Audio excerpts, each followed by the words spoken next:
What's going on, guys? So today I've got a really amazing gentleman with me by the name of Mr. Ryan Johnson.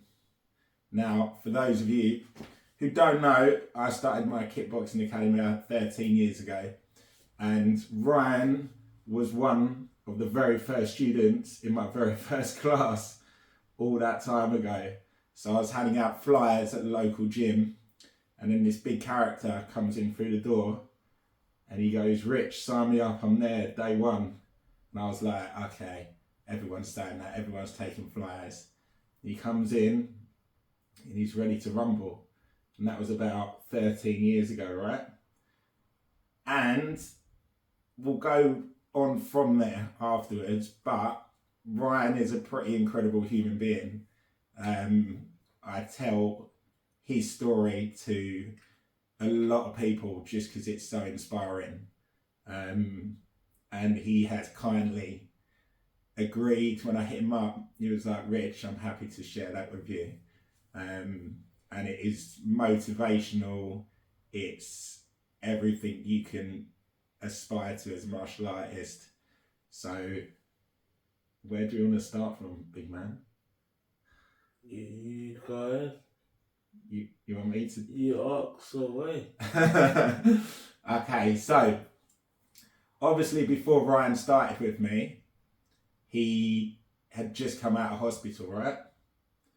And do you want to tell us what happened with that, how you got into that sort of situation, and then we'll go from there. I'll leave it up to you, man.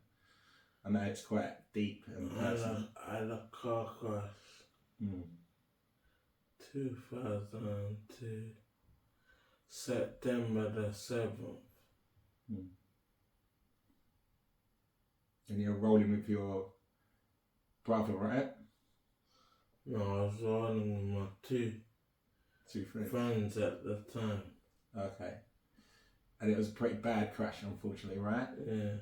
One of them passed away? No. No? One of them broke their leg. Okay. And the driver broke his pelvis. Okay. And you almost passed away, right? Yeah. Yeah. So you were in a pretty horrific crash.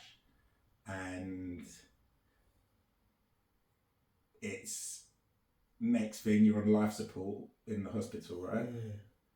Yeah. And how long were you on life support for? 5 weeks. 5 weeks. And your mum obviously was there with you. Yeah. And the doctors obviously had to say to her like that she kind of had to make that choice, right? It was that bad. Yeah.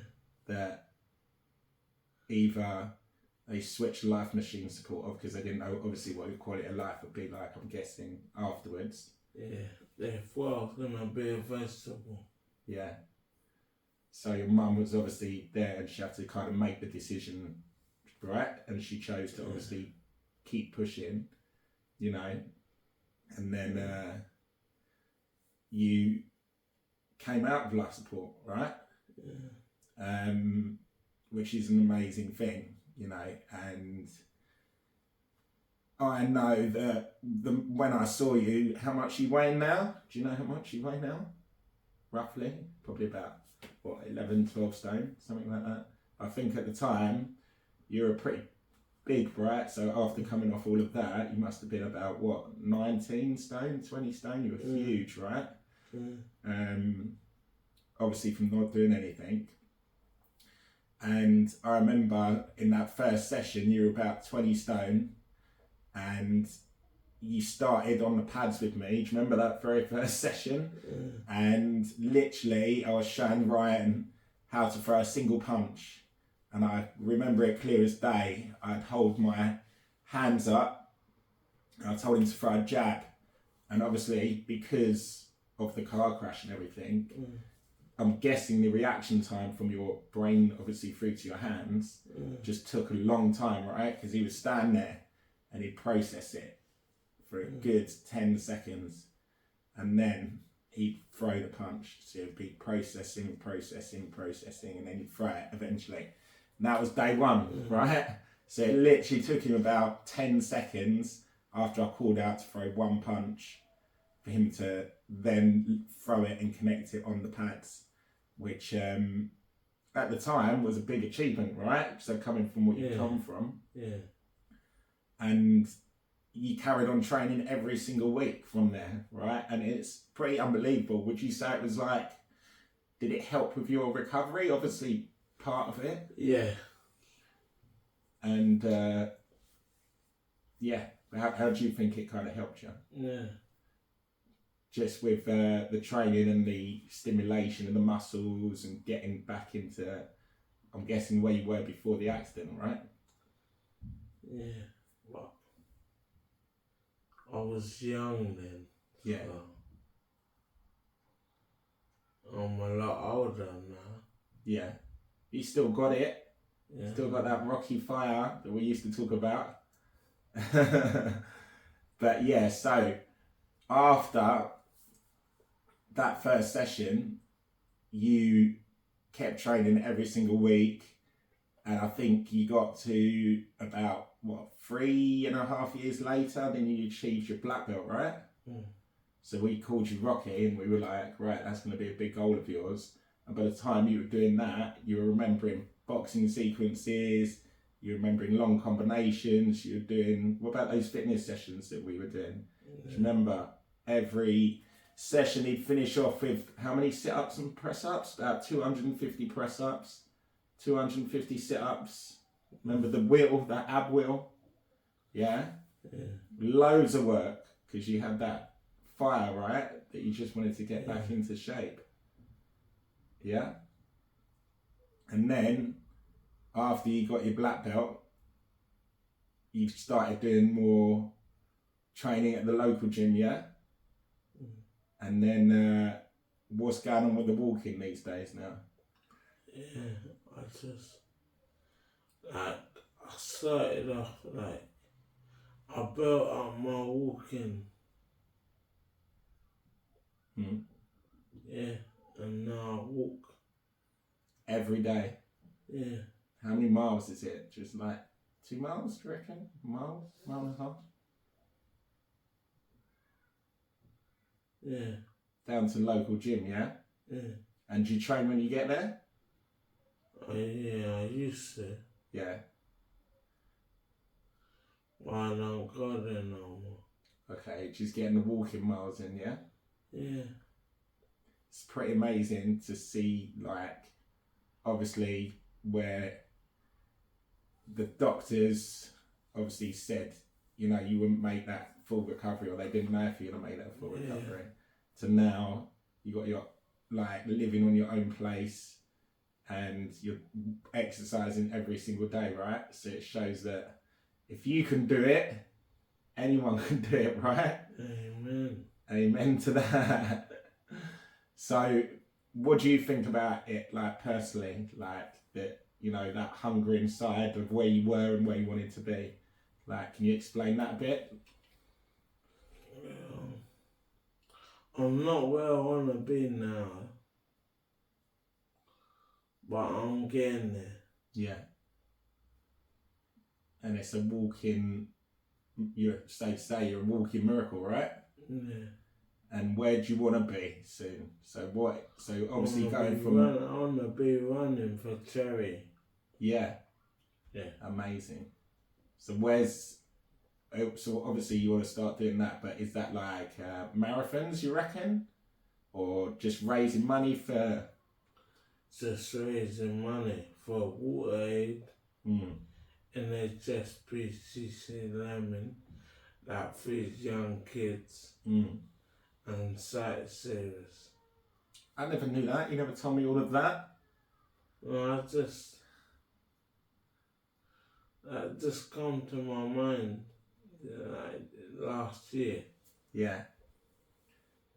It's amazing, man. So you're able to help others with, obviously, the journey that you've been through, and then you're going to start raising money for people less fortunate, right? Yeah. Good job, man. It's impressive stuff. Serious stuff. So it's been a long journey, right? Yeah. And then, obviously, when you start doing the charities and stuff like that, where do you reckon you're going to go from there then? Or is that all you just want to do in the future now?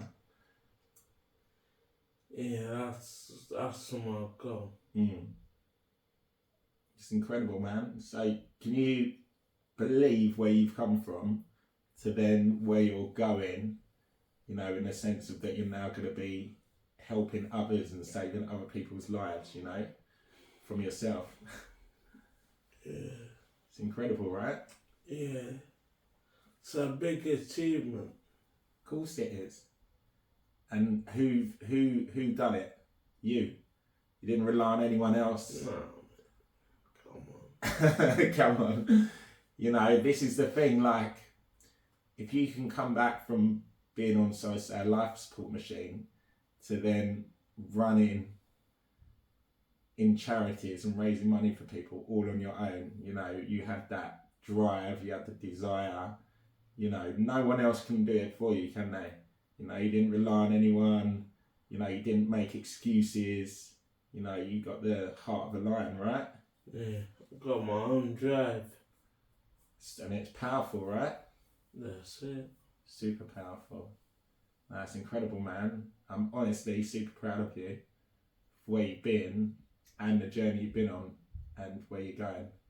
It's inspiring stuff, right? Yeah, thanks. That's right. You're welcome, bro. Anytime. So, would you like to share anything? Is there anything you want to talk about, like, you know, about your journey or anything else, or? Well, my journey, it's been tough, but gotta just stay focused and believe. Yeah. Tough times make tough people, right? That's it. And if you're focused, you can get wherever you want to be, right? That's it. Sounds good, man. Just woke up. Yeah, something like that. That's what happens when you work out all day, every day, innit? That's what I'm saying. Alright, man. Well, if you want to say anything else to anyone else who might be, say, struggling or, you know, just believe in yourself.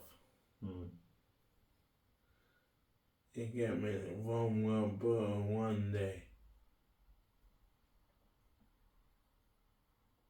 Try your hardest. Try your hardest, believe in And never give up. It's unbelievable, man. It's super inspiring.